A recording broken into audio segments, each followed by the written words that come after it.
ए भाई, मेरी बात को बहुत ध्यान से सुनना। श्रीपाद कह रहे, भजन को इससे नहीं तौला जाता कि करोड़पति बन गए तो भजन का लाभ बहुत मिल गया, या भजन शुरू किया तो तुम दरिद्र हो गए। बोले देखो भजन फला नहीं, जिस दिन से वृंदावन गए सत्संग सुना उसी दिन से सब चौपट हो गया। दोनों बातें समझना। महारंकत्वे वा परम विभवे सिंगे पे है। अगर रसिकों के संग का रंग चढ़ेगा तभी इस मार्ग में चल सकते हो, नहीं तो फिसलन ही फिसलन है। महारंकत्व हो सकता है जिस दिन से भजन शुरू करो उस दिन से शुरू हो जाए तुम्हारा पाप का संयोग जो पूर्व जमा हुआ है, क्योंकि नष्ट होकर अब तुम्हें भगवत प्राप्ति करानी है। कल एक साधक भारी रोग से ग्रसित, और वो बोला कि हमें लगता है कोई वैष्णव अपराध बन गया। क्यों? नहीं, ये शरीर में। अरे बावरेपन में हम कह रहे शरीर रोग से ग्रसित है तो बुद्धि को तो स्वस्थ रख ले। बुद्धि रोगी हो गई तो शरीर स्वस्थ होने पर भी महान नरक जैसा उसको दिन और रात व्यतीत होता है, नारकी भोगों का चिंतन करते हुए। कोई अपराध तब बनता है जब अहंकार होता है, ध्यान रखना। और तुम जो सब शरणागत हो, रोज ऐसा मंजना लगता है कि तुम्हारे अहंकार चढ़ पाएगा।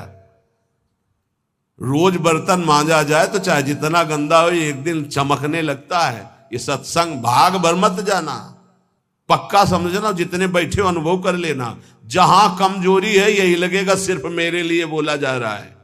और सत्य मानना, ये सत्संग है, ये सार्वजनिक भगवदानंद के लिए किसी व्यक्ति का लक्ष्य करके नहीं, सार्वजनिक सार्वभौम सत्संग होता है। शरीर का रोगों से ग्रसित हो जाना या कोई विपत्ति आ जाना ये हमारे पूर्व अपराध का है, पूर्व पाप का है।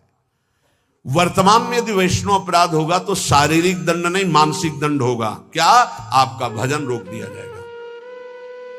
तत्कालिक आप बहुत शुद्ध वैष्णव पवित्र हृदय के हैं, अगर कोई त्रुटि हो गई तो तत्कालिक दंड मिलता है। खोपड़ी दीवार में लग गई, चबेटा लग गया, दांत से जबान कट गई, अचानक कोई ऐसी घटना घट गई, थोड़ी मोड़ी चोट, ऐसा असाध्य रोगों का सृजन पूर्व शरीर रचने के पहले ही होता है, जो पूर्व पाप से है। आज हम भजन कर रहे हैं लेकिन पूर्व पाप रचित इसमें जो सृजन किया गया रोग वो पहले का है, आज से थोड़ी उत्पन्न हुआ है। तो साधक को बहुत विवेकवान रहना चाहिए, नहीं तो अब हमारा शरीर अस्वस्थ और बुद्धि अस्वस्थ।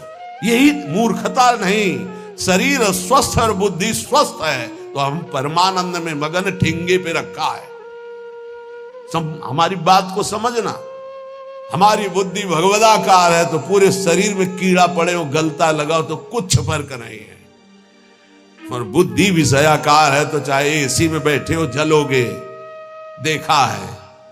इन समस्याओं का समाधान करने के लिए ही अध्यात्म है, रुपया नहीं है, पद नहीं है। समस्त समस्याओं का समाधान अध्यात्म से होता है, विवेक से होता है। ध्यान दीजिए, परमार्थ पे चल रहे तो महारंकत्वे वा परम विभवे, हमारे कदम नहीं रुकेंगे, चाहे हमें ऐसी परिस्थिति दे दी जाए कि भोजन के लिए भी तरसने लगे, और चाहे परम विभवे। ऐसा होता है, ये ना सोचे दोनों बातें होती हैं। एक है चक्रवर्ती सम्राट अम्बरीश जी महाभागवत, और दूसरे चीदर चिदरानी जी महाभागवत, जिनके यहां अतिथि पीपाजी सीता सहचरी आते तो अंदर जाकर अपनी पत्नी से कहते कि आज तो बहुत बड़ा अनर्थ हो जाएगा। उनका क्यों भगवान? बोले बहुत बड़े संत अतिथि आए और आज हमारे पास कुछ नहीं है। जरा विचार करना, उनके घर में दरवाजे और खिड़की भी नहीं रह गई थी। क्यों? संत आते तो खिड़की बेचे आए, 4 मुट्ठी चावल उबाल कर उनको पवा दिए, दरवाजा बेचे। मिट्टी का पात्र था जिसमें रसोई अमनिया करते थे, कुछ नहीं रह गया था जो बेचा जा सके। एक वस्त्र शरीर में था चिदरानी जी के। उन्होंने कहा भगवान अतिथि भूखा नहीं जाएगा। पढ़ के देख लो भक्तमाल जी में श्री नाभा जी ने चरित्र लिखा, जो दिव्य दृष्टि संपन्न महापुरुष। कहा कैसे? बोले वस्त्र है ना कुछ तो बिक ही जाएगा, तो अतिथि को कुछ ना कुछ 4 मुट्ठी चना ही मिल जाएगा, अतिथि तो भूखा नहीं जाएगा, संत तो भूखे नहीं जाएंगे। और महाभागवत जिनके दर्शन करने द्वारिकाधीश के दिव्य दर्शन करके सीता सहचरी और पीपा जी आ रहे हैं, उनके दर्शन करने। स्थिति क्या है? खाने पीने की तो बात जाने दो, पहनने के लिए भी सीधे वस्त्र नहीं, एक ही वस्त्र था चिदरानी जी की, उतार के दे दिया।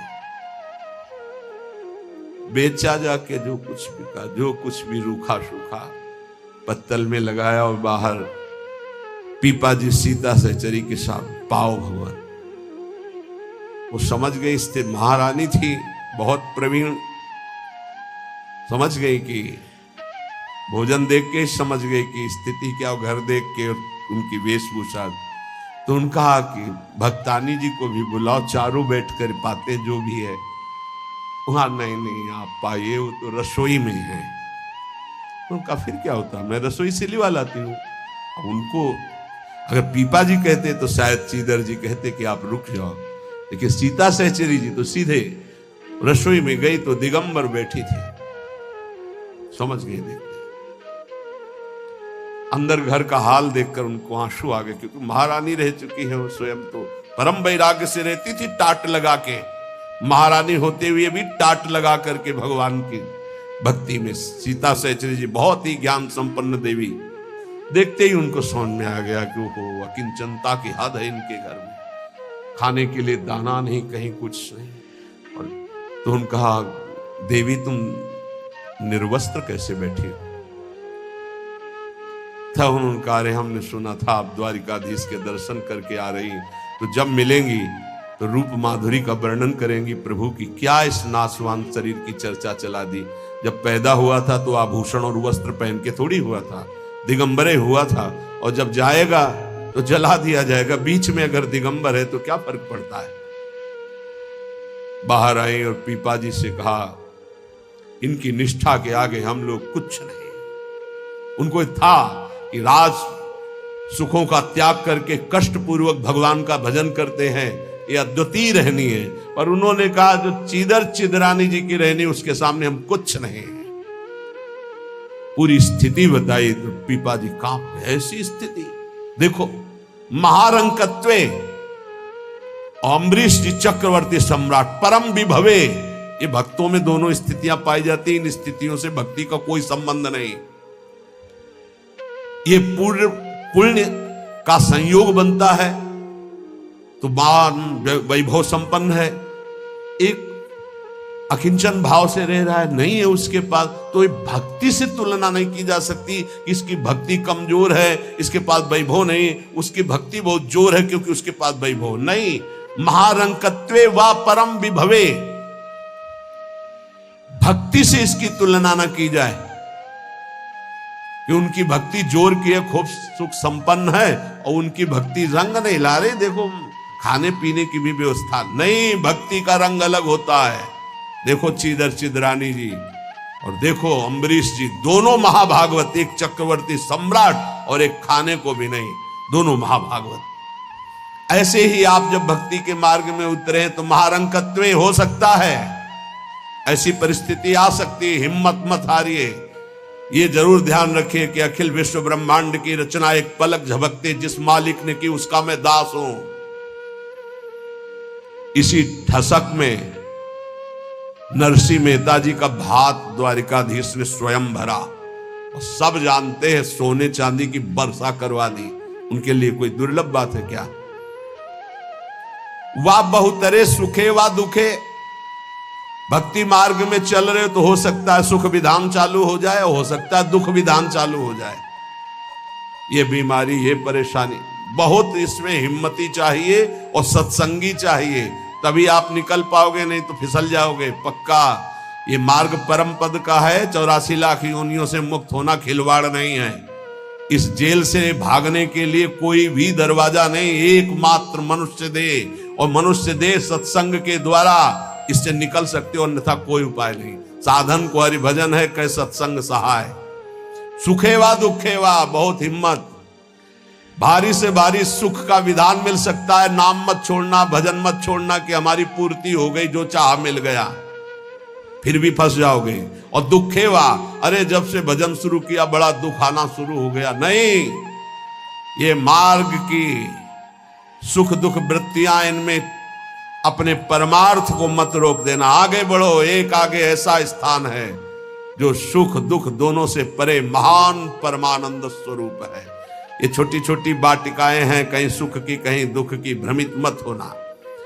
यशसी बहुले था अपयशसी, हो सकता है तुम्हारा भजन ठीक चल रहा है, यश शुरू हो गया, और या हो सकता है अपयश शुरू हो गया, दोनों बातें, निंदा होने लगी।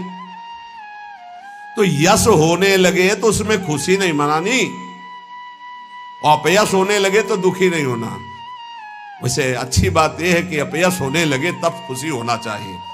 बड़ी कृपा हरि की, अब कोई प्रणाम करने नहीं है।